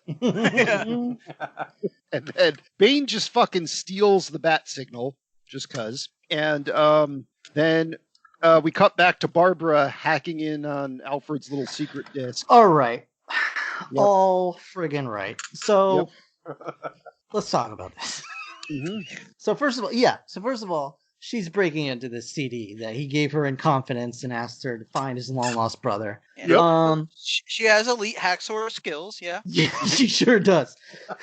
She tries password. She tries Bruce and Wayne. But no, turns out too many letters. How many attempts would you get at this shit? Should have been locked out. He has the worst. Whatever. So literally after one, it's for something in the Batman universe, for one wrong password, it should have just locked her out and erased all the data. Yeah, well, let's face it. Hold on. Let's face it. There's only one reason that didn't happen, and that's because Alfred wanted this to happen this way, and his ghost is hanging over her shoulder right now going, God damn, are you really still trying this? Like, I made it so obvious. It's like when old people duct tape or put a sticky note with their password, like on the computer monitor. Yeah. These movies have a horrible precedent also of having just terrible cybersecurity for all of Batman's stuff. Mind you, in more than one movie, somebody has just pointed a little device that probably just shot out a simple radio signal and unlocked the Batmobile or got in the Batcave or something. Yeah. I mean, you're not wrong, but at the same time, she's like, so wait, who was Margaret? Is that her mom? Like, I don't. Yeah, that's her mom. We're sure. I don't know. I don't know. All right. Pretty sure. Looks like it was taken in the roaring 20s. Yes. But anyway. I mean, she could have old parents. I have old parents. So she's like, okay, password Margaret. Access denied. Oh, must be her nickname, Peg. Now, I just want to point out, the way Alfred talked about Peg, right? It sounded like he was pegging Peg. Yeah. Probably. Yeah. And I'm like, didn't she say that was like, if you're her uncle, does that mean you're her sister? Like, what? I'm so confused. Could be a little. Might just be a close family friend right that might just be a close family friend that she calls Uncle Alfred. Maybe. I think that is the case, but it could also be like maybe that was his sister-in-law. Listen, if you can't keep it in the pants. So that's why he was exiled to be a butler in America. Yeah, that's right. Yeah. He was stripped of his Alfred, quit having sex with your sister. Stripped of his lands and rank. One day he came home and she was stuck halfway in the dryer for some reason, and things happened. Jesus. Oh my goodness. What? Like she's a sock or something? Dude, what are you talking about? Seriously? Okay, never mind. Tony, I know what you mean, Tony. Bunch of weird. Anyway, so she hacks into the Batcave. Yep. She learns Batman's identity because she guessed Peg. Because a random letter generator would have taken a whole, 2 seconds to come up with Peg. Yeah. So, what you would call it? As she's heading down to the Batcave, Freeze and Bane, they take over the observatory, start setting up some bombs, which every single one of them involves Mr. Bane walking over to the spot where he puts the bomb and going, bomb, bomb. Yeah. They're all like 4 feet apart, too. That's weird. And they're all icicles just because. So, Barbara enters I think we've all worked with that guy, though, right? Yeah, that is true. Barbara enters the Batcave and gets hit with a stupid-ass laser light show, and then encounters Max Alfred Headroom. I'm like, this is a dated reference in 1997. Yeah. So bad. And he's like, but I made you a suit. So she's like, suit me up, Alfred. And you get now an Alicia Silverstone butt and a Batgirl boobs without nipples. He's like, I know your measurements. Yeah. I made you. Don't ask how. Now, By the Tony, way, you smell different when you're awake. What? did her costume have nipples and then have them removed? Nope. Like, were you able to find that? I didn't find definitive proof, but I don't believe they ever had nipples. Because Okay. girls, it's not okay. Yeah. You know, if you That's don't have icky. nipples. Yeah. It's Alright. icky. So, now Robin goes to Poison Ivy's lair and immediately falls for her charms and jumps in whatever that flytrap looking plant is with her. And she gives him a kiss and she's like, well, you're dead now. And he's like, well, I got rubber lips. And Yeah, he's got. sure I- you do. I would have preferred if because Bruce had mentioned before how they had all the dead bodies, had this poison in Yep. them, whatever. If he had just made an antidote Yeah. and like they went in and she kisses him, he's like, and he pulls out we figured you out. I gave myself the antidote already, like Yep. or some Or shit like- like that. You know what I mean? Or like a lip balm Mhm. or something, like Yeah. because you could see his lips were like weirdly glossy. Yeah. What if there had been like a funny cut where like she kisses What if- him and he's got those wax lip candies, the candy, Yeah. and he's like wax lips.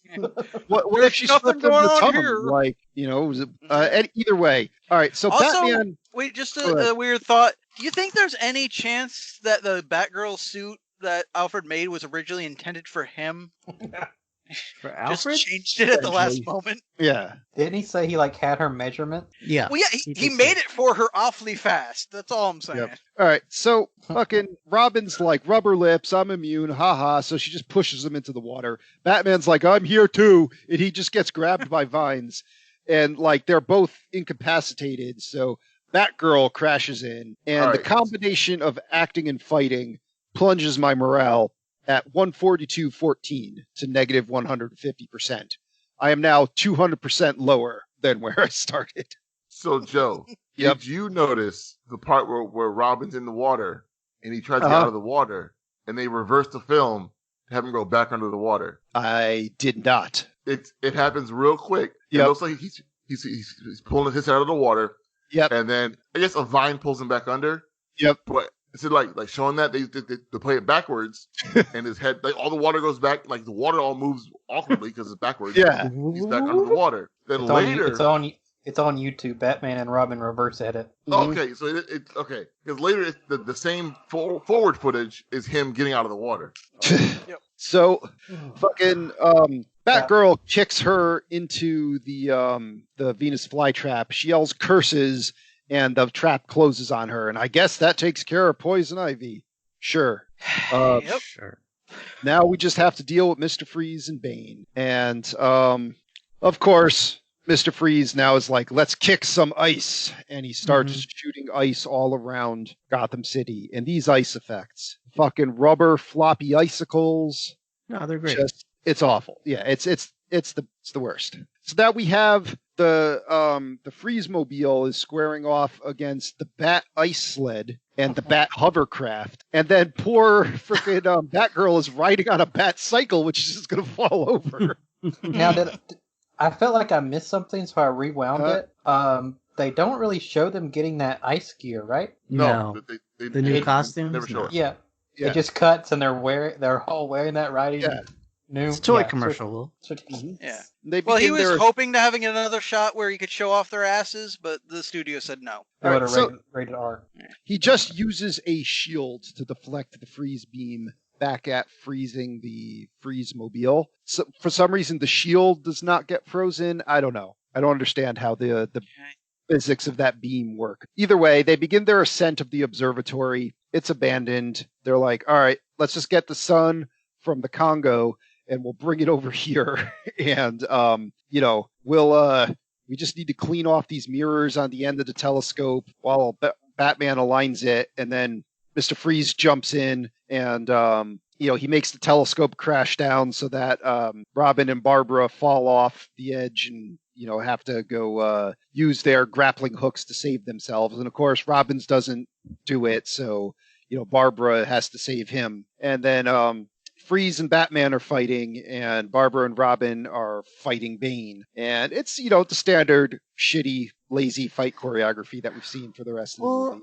I mean, but it's everybody's favorite scene from the comics where Robin and Batgirl are fighting Bane. Yeah.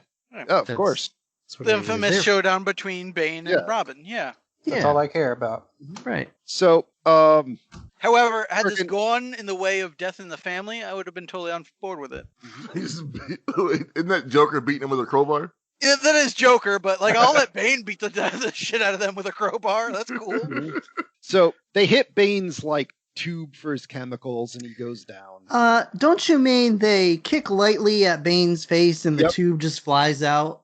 Yep, and he falls into a pool of the liquid that's already there. And then Batman hits Mr. Freeze with a big old mirror, and the sun comes, and it's saving the day. And then fucking Bane is like, nope, I'm gonna set off some bombs and blow the telescope up so it falls out of the observatory. So Batman has to save the scientists on the telescope and do the same tired like grappling hook cliches, and then he goes back up to the top of the observatory, this time carrying Robin and Batgirl. And Robin is like, I'll hack this computer. And Barbara's like, no, I'm better at hacking computers. And they use the satellites to use the sun to unfreeze the city. She says, "Sweet peg." Where did you learn those skills? Yeah.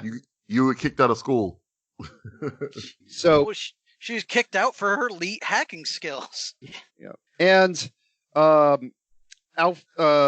Batman at this time talks to Mr. Freeze, and he's like, yo, Poison Ivy killed your wife, not me. Your wife's still fine.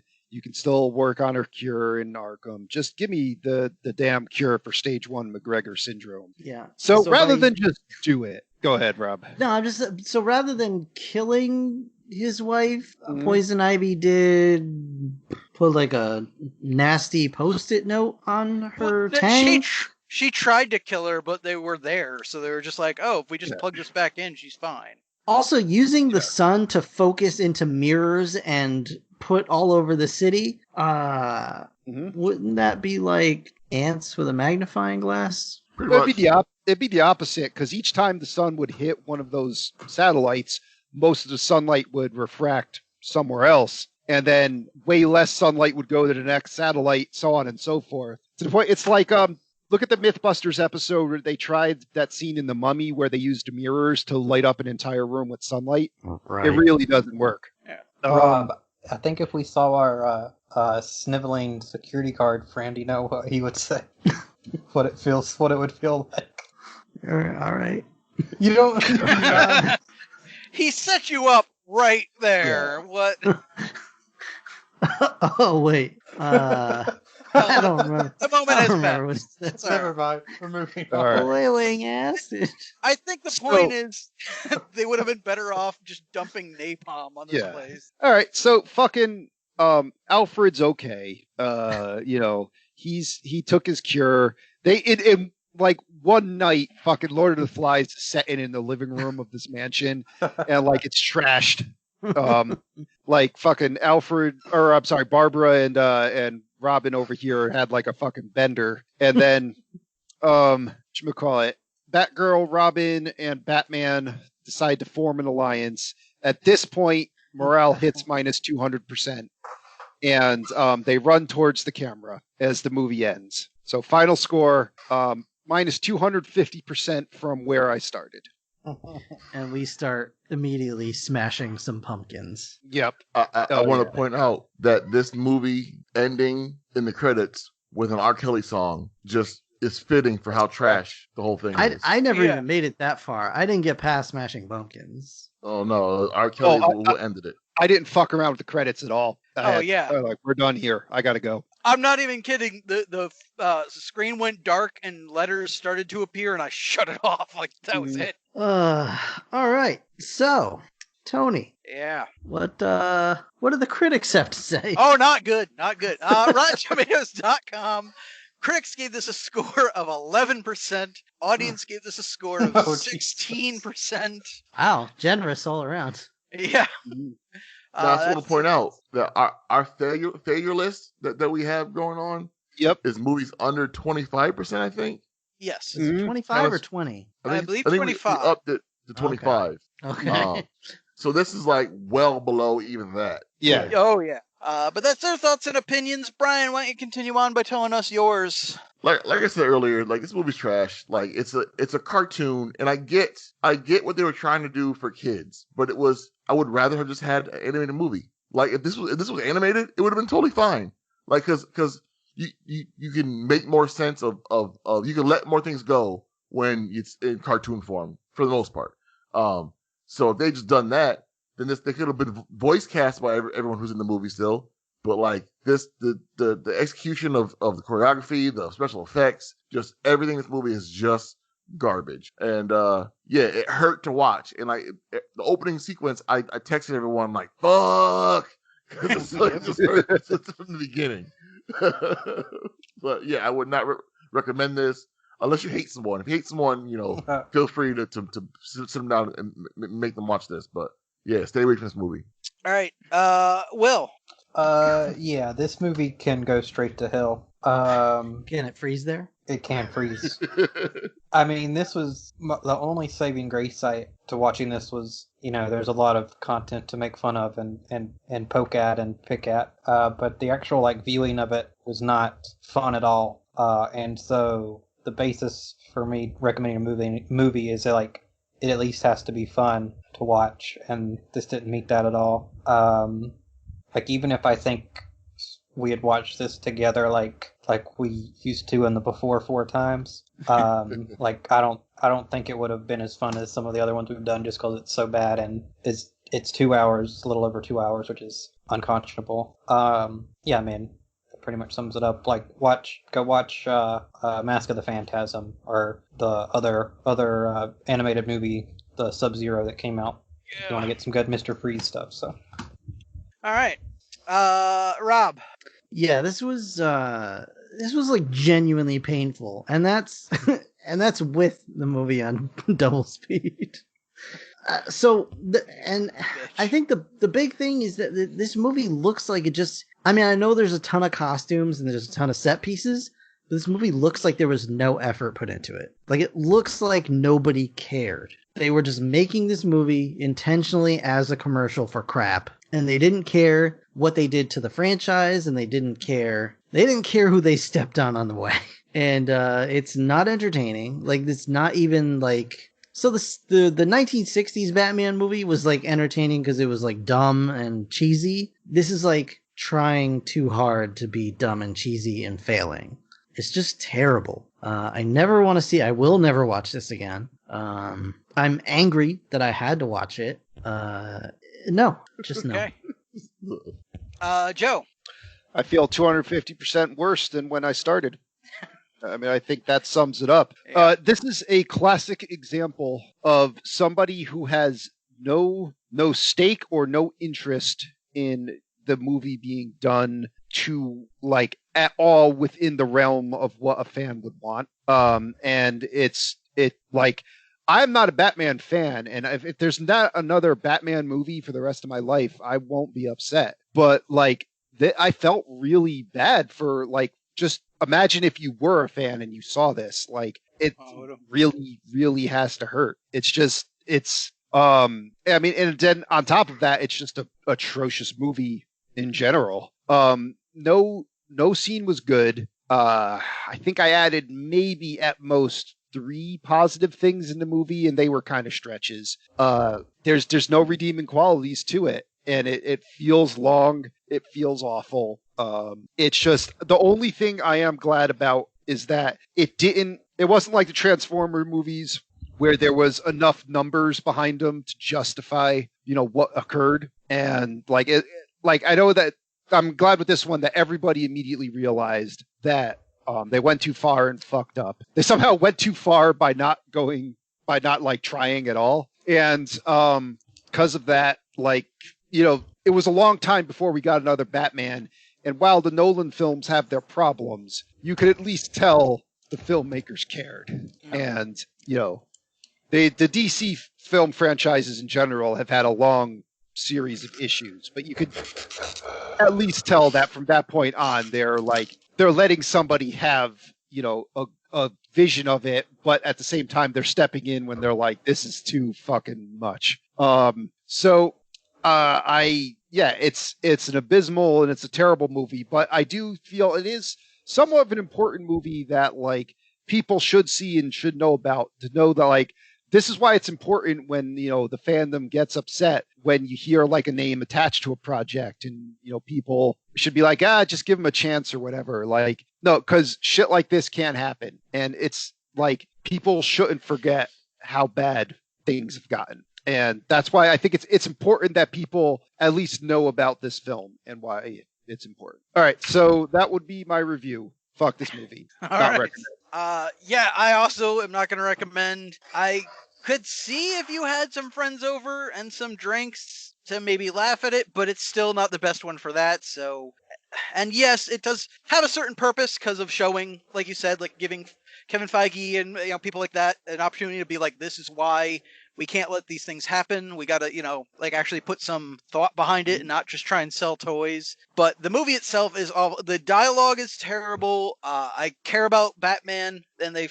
screwed all that up. I care about Mr. Freeze and they totally screwed that up. They bastardized some of the storyline. Like they even throw in the fact that he's supposed to be cold-hearted, but they keep showing him like enjoying what he's doing and laughing and doing all these things. It's like totally missing the point of him not being able to have those emotions because he's actually cold-hearted. He's actually like dead inside. It's just so dumb. They don't understand what they're doing at all. And it's kind of the same problem I have with the Transformer movies, but in a slightly different way. And at least this is, 1.5 movies and not a whole franchise based on it. But yeah, so this is trash. It's an F minus minus. On the Shermometer, it would be a Sub-Zero. But yeah. But nobody likes ice puns, so no. Yeah, I think instead we'd again recommend either Batman Sub-Zero or Batman the Animated Series. Just watch Heart of Ice over and over again, or the one with Poison Ivy, or any of them really. The Tim Burton films. Or the Tim Burton one. Or just get a piece of graph paper and draw your own Batman cartoon. It'll be better. It will be better. Yeah. You could take that piece of paper, put it on a stick, and ram it up your ass, and it would still be better. Ooh. But yeah, so none of us are recommending this. We're recommending other Batman instead. Shit. Yeah. I do want to just like, I appreciate the effort that like the prop and art team put in. At least like I feel bad for them because like they were given like we want to make this way, and like they're like, are you sure? Because this looks weird, but we'll do it. See, everything looked clean, like everything that was made looked clean. You know what I mean? But like they had to have known like they're giving this crap. Like they were paid to like give crap, and I feel bad for them. That's the other thing though. Like the design is for all these costumes, these Batmobiles, the city is also terrible, and the effects. This is the highest budget of any of the Batman films. We've covered all of them now. This is the highest budgeted one, or at least of the early ones. This is the highest budgeted of this, original franchise, and those special effects look on par with Ghostbusters, the original Ghostbusters. And that came out, 12 years or 13 years earlier, something like that? So there's those Ghostbusters effects still look like they belong where they do. Yeah, they arguably look better, but yeah. I don't know. Those is, green screens are rough.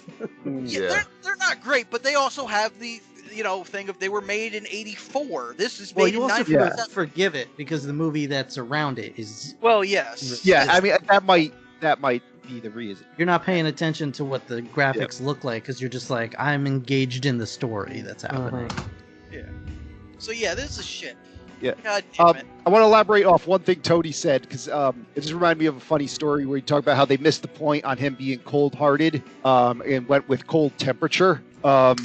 Because that's when the wrestler Steve Austin, when he decided he before he was Stone Cold Steve Austin, he wanted to have a more ruthless side to his character, a more cold-hearted side. So he sent out to creative services, that idea, and they sent back a whole bunch of names. And the first one they suggested instead of Stone Cold Steve Austin was Chili McFreeze.